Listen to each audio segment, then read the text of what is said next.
Good morning, NAIFA. Good morning, NAIFA Nation. Or, to many of you on the East Coast, good afternoon.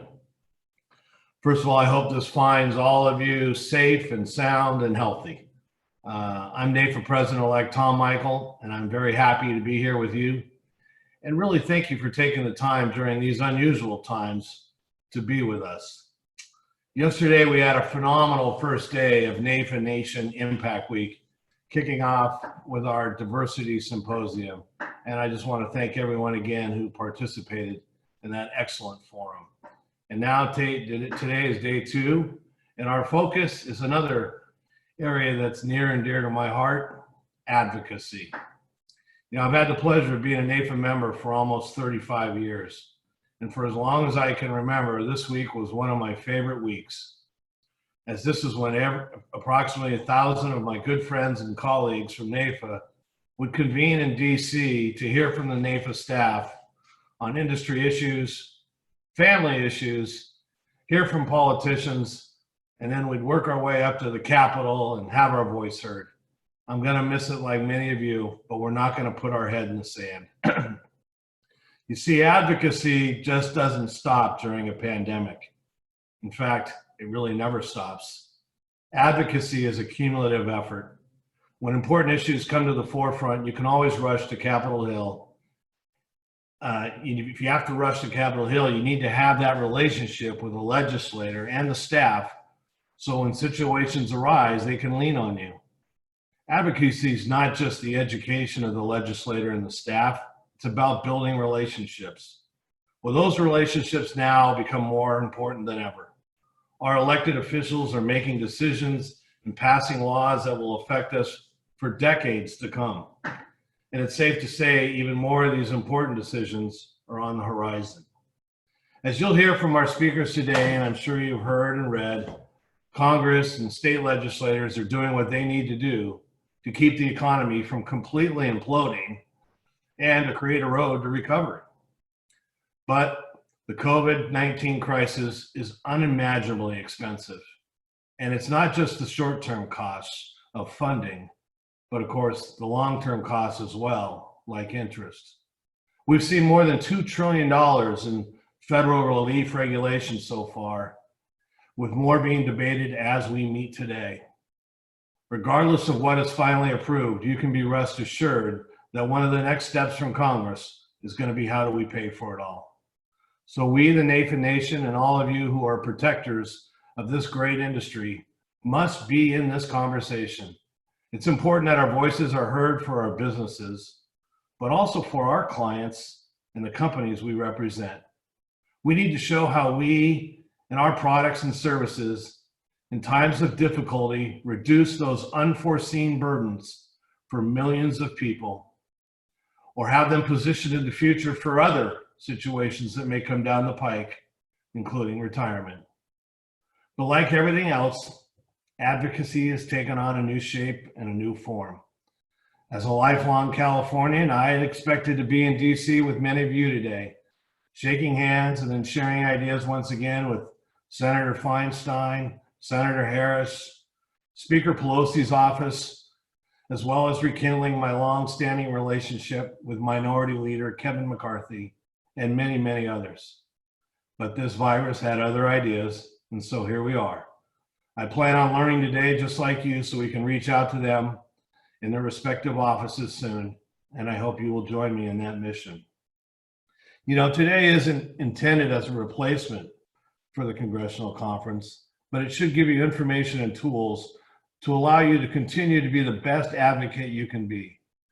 NAIFA today has put together a very, very exciting lineup that I believe will provide many great takeaways for you. Diane Boyle and the NAIFA team has done a great job of recruiting fantastic speakers and presenters to give you the latest legislative and regulatory updates and ideas for connecting with lawmakers and making your voice heard. Just listen to this lineup. 3 of the top government relation pros in our industry will join us. Laura Haynes of The Guardian, Julie Herwig of New York Life, and Joyce Meyer from ACLI. They're going to give us pointers on lobbying from the living room or kitchen or backyard or wherever you may be.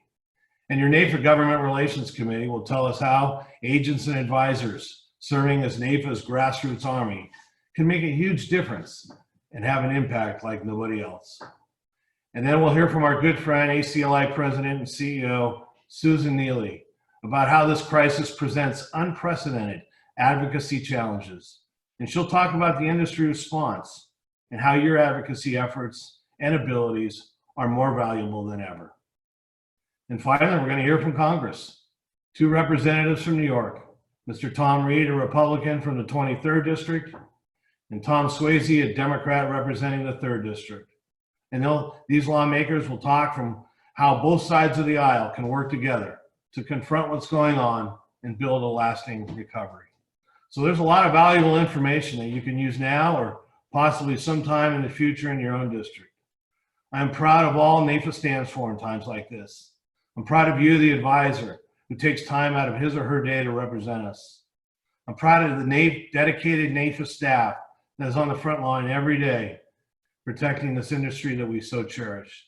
We represent Main Street, and every day we are doing our best to unify this profession so we can more effectively fight these battles. It's an honor and pleasure to serve an organization and a membership so dedicated to ensuring the success of our industry.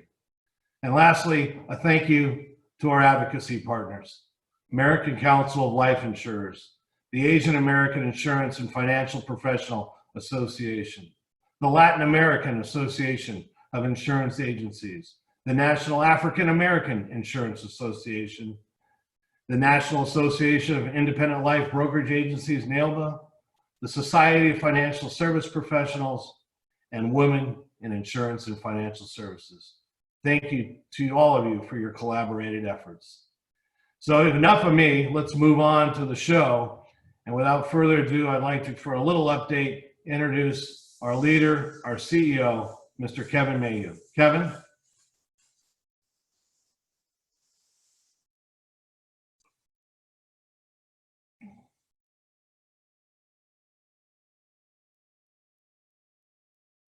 Thank you, Tom. We are in NAIFA's 130th year of existence. Our plans for 2020 included celebrating our history across the country at our state legislative days and hosting our biggest congressional conference on Capitol Hill to date. COVID-19 canceled our ability to come together physically, but what it didn't wipe out is our resolve to come together as a community. As a matter of fact, COVID-19 has afforded NAIFA the opportunity to advance our association firmly into the future. As soon as stay-in-place orders began to be put in place, NAIFA responded. We quickly came together as a community and mobilized our resources to respond to COVID-19. Do you realize that we held our first town hall meeting on Monday, March 23rd, and we've continued to meet throughout the last 9 weeks in order to let our members know, our legislators know, and let the financial services industry know that in times of crisis, NAIFA is at its best. Do you realize that across the town hall meetings that we've held, that we have presented to more than 10,000 people? That we were there when the CARES Act passed to inform you as to what was in the stimulus bill and how it would apply to your business. I, myself, am a small business owner, and I was able to turn to our NAIFA government relations team who helped distill down the 800 plus pages of the CARES Act into something understandable and, more importantly, actionable. The ability to mobilize quickly, to respond to regulatory and market dynamics, to educate and communicate well in a virtual world, these are all areas in which NAIFA now excels. COVID-19 honed our skills in these areas, and there's no better evidence in seeing NAIFA in action than today's program. I'm sure you've all heard of the Boy Scout motto of be prepared, and you may or may not know that I myself am an Eagle Scout. So preparation is at the core of my management style. When we talk about NAIFA to our members, to our partners, and to the companies, we let them know that NAIFA is prepared to advocate at the state, interstate, and federal levels. Today is about personal preparation. The education and insight that you will gain today will prepare you for political activity that is needed to help rebuild the American economy. Investing in your membership at NAIFA is also about personal preparation. It is an ongoing commitment to being the best advisor you can be for your family, your clients, your community, and for your country. Take your investment seriously, because we do, and we put your dollars to work in creating a community of care. We are so proud to advocate on behalf of you and on behalf of our sister associations of NAIFA, Life Happens, LIA, NAIA, FSP, WIFS, and AII-FPA. We will continue to work closely with ACLI, our advocacy partners at SIFMA and IRI, and with other industry leaders to get good things done for advisors and the 90 million American families we serve.